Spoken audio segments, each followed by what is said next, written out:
भाई ये रास्ता बहुत हिली टेरेन है, बहुत full of small stones and all. मैं पता नहीं इसको मैनेवर करना। अभी मैंने देखा कि यहाँ के कोई लोकल आदमी थे, वो 3 जने बैठे थे मोटरसाइकिल पर, वो जा रहे थे धड़ल्ले से। They must be used to it. अपनी को तो भाई धीरे धीरे करके निकलेंगे यहाँ से।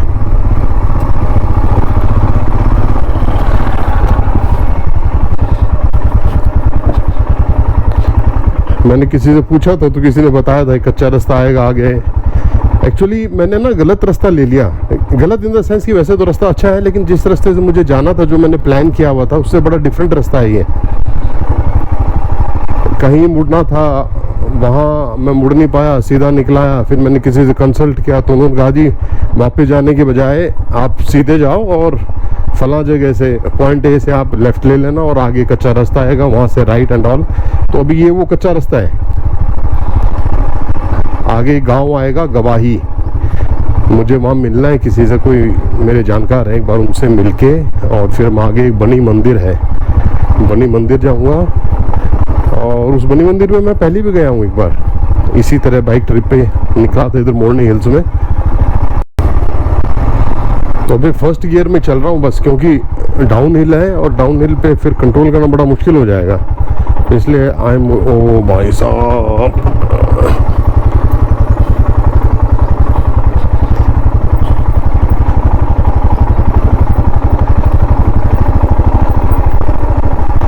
अब इसका हिमालयन का मुझे एबीएस ऑफ करना नहीं आता, नहीं तो मुझे इनफैक्ट इस रास्ते पे एबीएस ऑफ करना चाहिए। I need to swap the ABS. ये बाइक कभी कभी चलाते हैं और इनके सिस्टम्स भूल जाते हैं, फिर तो दूसरी बाइक के सिस्टम फीड हो जाते हैं। अब अगर ये काफ़ी टाइम चला लेंगे तो उन बाइक्स के सिस्टम वाइप आउट हो जाएंगे, है ना। एक फ़ोन आ गया आई थिंक, वो जो मेरे मिलने वाले हैं, he must be calling me. उनको पता था कि मैं इस कच्चे रास्ते से आ रहा हूँ, तो ही मस्ट बी थिंकिंग कि यार कहाँ रह गया, पहुँचा नहीं, इतनी देर होगी। उनको ये नहीं पता कि मैं बीच में फ़ोटोग्राफी करने लग गया था। तो अभी तो ये मैं फ़ोन भी नहीं उठा सकता, क्या करें। इसमें कैसे उठेगा फ़ोन ये। हेलो,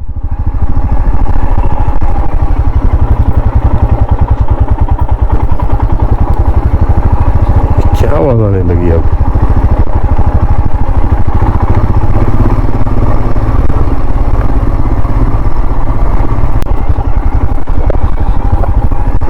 अच्छा, ये आगे मुझे पक्का रास्ता दिख रहा है अब।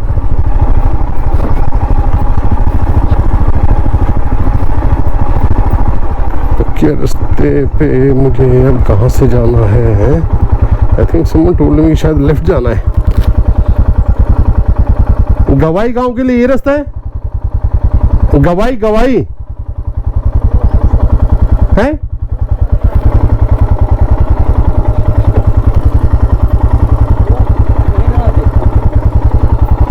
ऊपर है जी।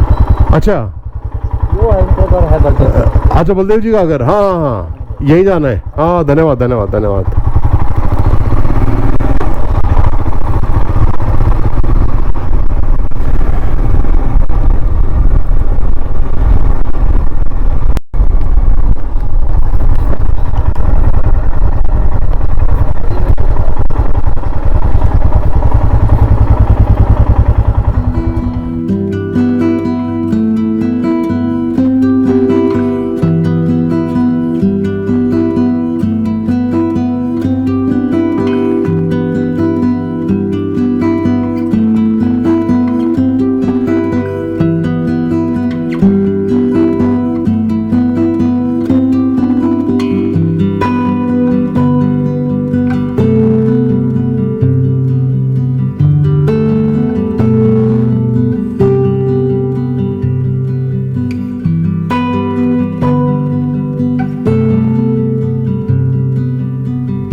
अभी लो।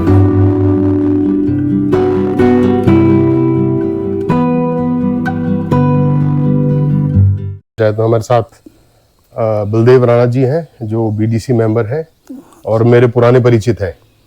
तो आज मैं इनके साथ यहाँ लोकल घूमने आया था, तो अभी इस बनी मंदिर में पहुंचे हैं, तो इसके बारे में थोड़ी सी हिस्ट्री, इतिहास, इस मंदिर का इतिहास है वो बलदेव जी थोड़ा बताएंगे। बताइए बलदेव जी। सर, ये जो मंदिर है ये प्राचीन माँ भद्रकाली माता का मंदिर है और यहाँ पे हमारे जो बुजुर्ग हैं, बुजुर्गों के टाइम से मंदिर तो पुराना है और यहाँ पे कोई भी मनोकामना अगर हम मन से मानते हैं, मान के जाएंगे तो महामाई उसको पूरी करती है जी।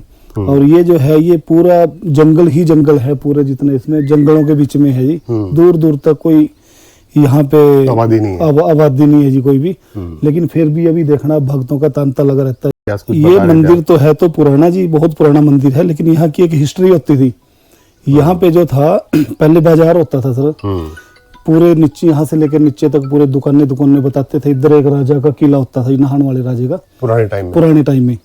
तो अच्छा, ये हिमाचल सर, ये साथ में ये हिमाचल का बॉर्डर आ गया। ये पहाड़ हिमाचल के आगे और ये हिमाचल के बीच में है, इधर अपना हरियाणा स्टार्ट हो गया।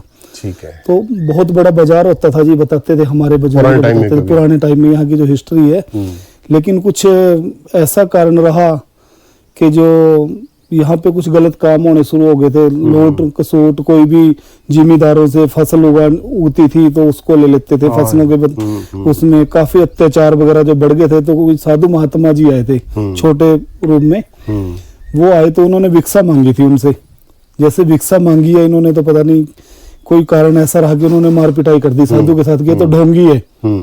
तो जो साधु महात्मा जी सामने पहाड़ी पे बैठे थे हिमाचल के, उस पे जाके उन्होंने शंख बजाया। आगे पहाड़ हिमाचल के पहाड़ आ गई। जब उन्होंने वहां शंख बजाया तो यहाँ पे लाटें उठी हैं एकदम, आग लगी, पूरा बाजार जल गया, जिसके अभी भी सबूत है जी। यहाँ पे पत्थर वगैरह जो है उनकी दीवारें वगैरह अभी भी लगी हुई है।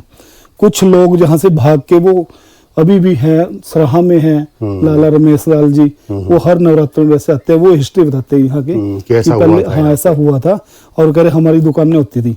तो सन 2000 से जी मेरे को भी यहाँ पे मौका मिला था माँ के चरणों में सेवा करने का। तो मैं प्रधान बना था जिस कमेटी का। जब से हम इसके साथ जुड़े हुए हैं। बलदेव जी बता रहे थे कि दशहरे के टाइम पे एक बहुत अच्छा मेला कोई लगता है। हाँ, मेला लगता है दशहरे पे और गेम वगैरह भी होती है यहाँ पे, कबड्डी और वॉलीबॉल करवाई जाती है।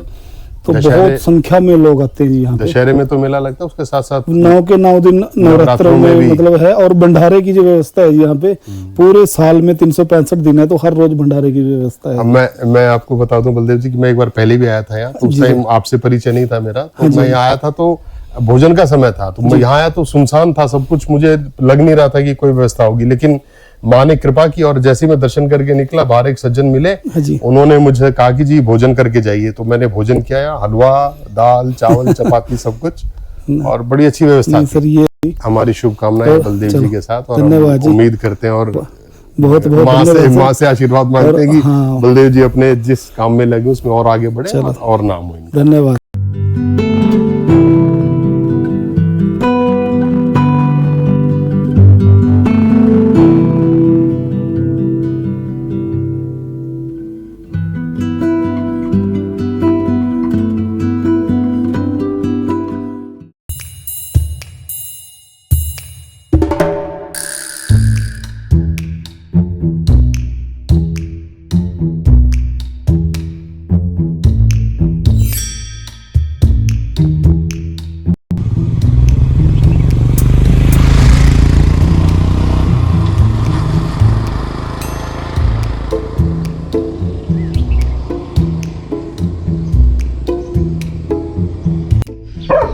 और ये मेरे एक दोस्त, मेरे जानकार हैं, मिस्टर बलदेव राणा जी, ये उनका घर है। मोरनी की पहाड़ियाँ, weather is beautiful, about to rain, बारिश आ रही है। और ये भाई पता नहीं मेरे से क्यों नाराज है, बहुत देर से भौंक रहा है।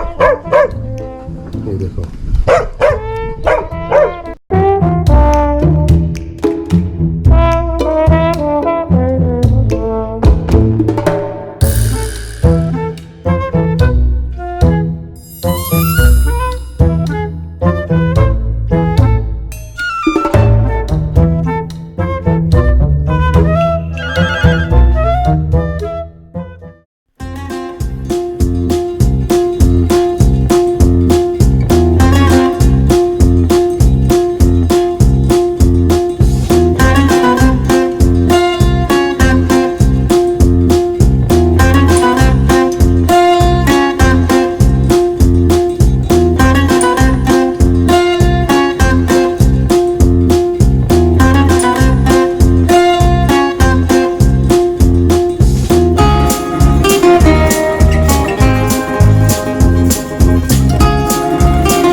ब्यूटीफुल सॉन्ग यार, लवली।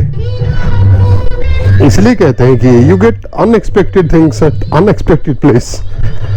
आई नेवर एक्सपेक्टेड कि इस शॉप के ऊपर इतना खूबसूरत गाना बजता मिलेगा मुझे। वाओ।